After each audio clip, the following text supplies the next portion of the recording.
خدا کا شکر گزار ہوں کہ مجھے اس طرح خدا کے کلام میں سے آپ کی خدمت کرنے کا موقع مل رہا ہے۔ مناسب ہے کہ خداوند کا شکر کیا جائے۔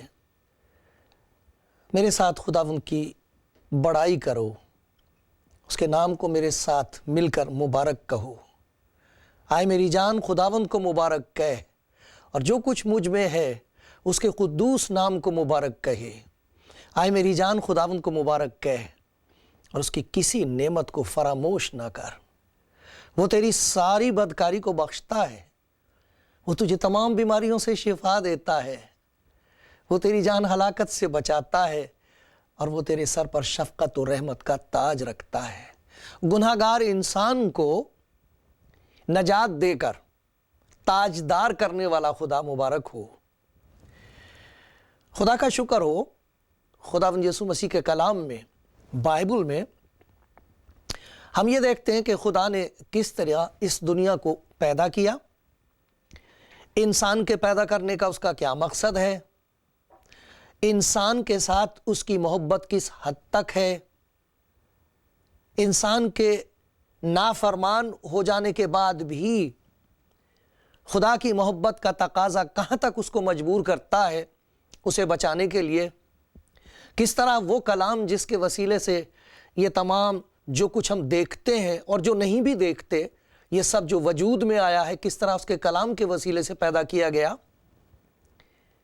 اور پھر کس طرح اس نے گناہگار انسان کی نجات کے لیے اس کلام کو جسم میں بھیجا، اور پھر اس جسم میں آ کے اس خداوند نے جس کا نام یسوع رکھا گیا، کس طرح ہمارا خدا کے ساتھ میل کرایا ہے، تعلق پیدا ہو گیا ہے اس کے وسیلے سے کہ ہم اسے باپ، ابا یعنی باپ کہہ کے پکار سکتے ہیں۔ اور یہ جو اسے ابا یعنی باپ کہہ کر پکارتے ہیں، جن کے ساتھ اس کا گہرا رشتہ ہے، اس کے پیچھے ایک بھید ہے، اور بھید یہ ہے کہ جہاں خداوند یسوع مسیح کے وسیلے سے گناہگار انسان کو نجات ملتی ہے، وہاں اس کی شفقت اور اس کی محبت اسے اس طرح تاجدار کرتی ہے کہ اس کی زندگی کو، اس کے دل کو خدا کا مقصد بناتی ہے، مقدس گھر بنا دیتی ہے، اس کی ہیکل بن جاتا ہے دل، اور وہ اس طرح کہ وہ خدا کے روح کو گناہگار کے دل میں بسا دیتا ہے۔ خداوند یسوع مسیح نے یہ کہا تھا، میں تمہیں یتیم نہیں چھوڑوں گا، میں اپنا روح، خدا کا روح، روح القدس تمہیں دوں گا۔ وہ دوسرا مددگار ہے، وہ تمہارے ساتھ ہمیشہ تک رہے گا۔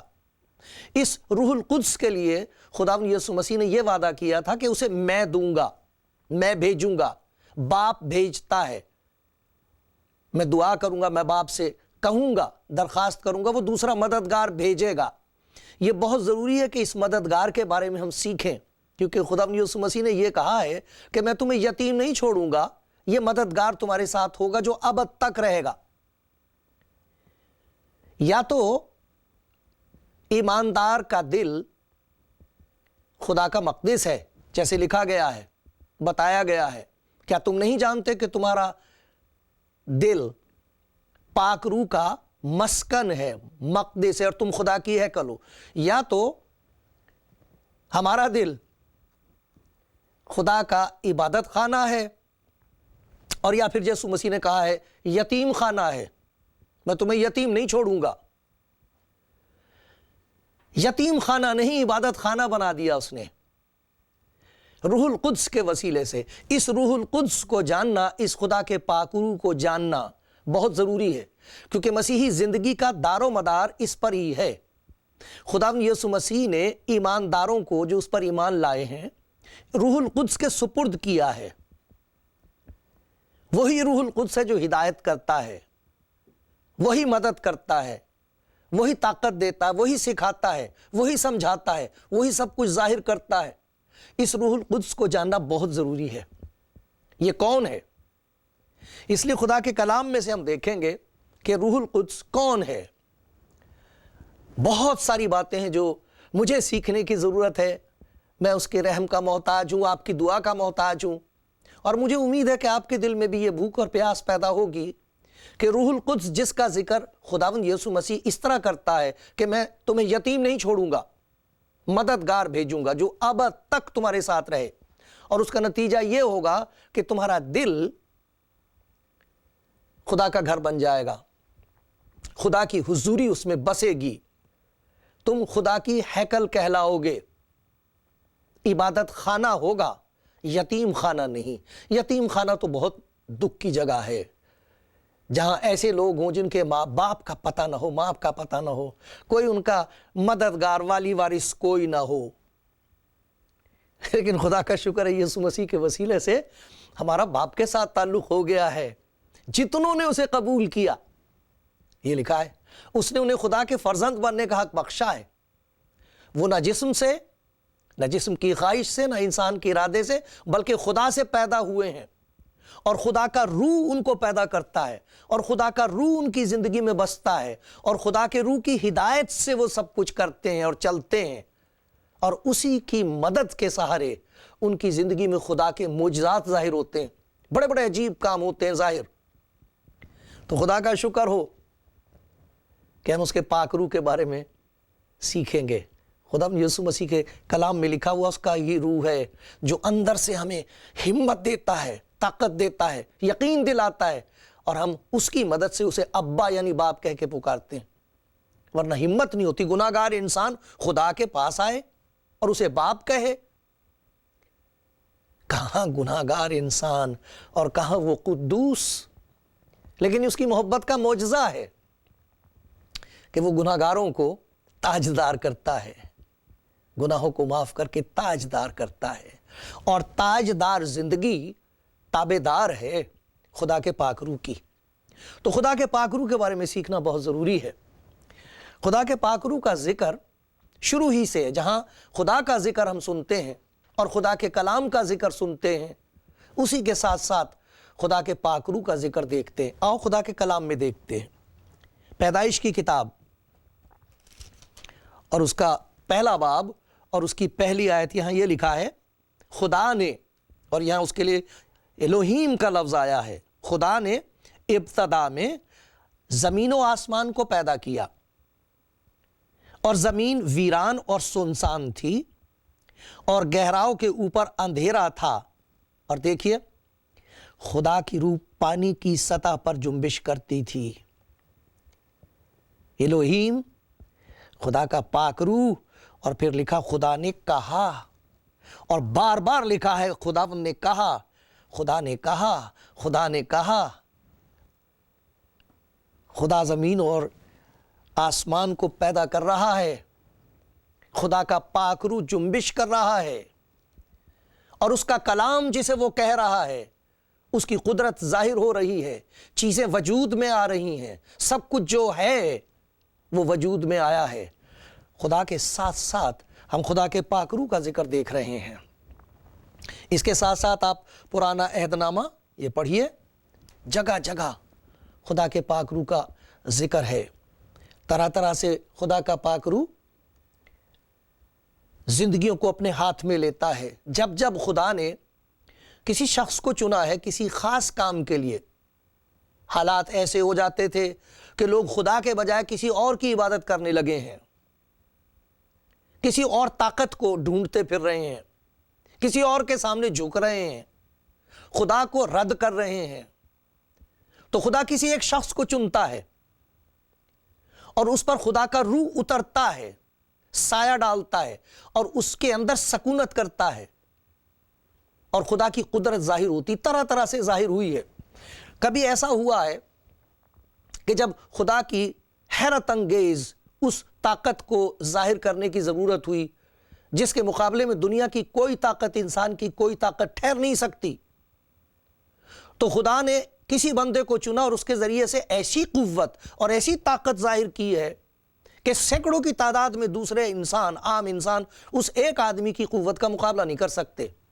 اور اس کا بھید خدا کے کلام میں بتایا گیا ہے کہ خدا کا روح اس پر آتا تھا اور اس پر جنبش کرتا تھا، اور اس کے وسیلے سے خدا کی قوت کو ظاہر کرتا تھا، اور لوگ گر پڑتے تھے اور پہچان لیتے تھے کہ جو قوت خدا کی ہے ہمارے پاس اس کے مقابلے میں کچھ نہیں۔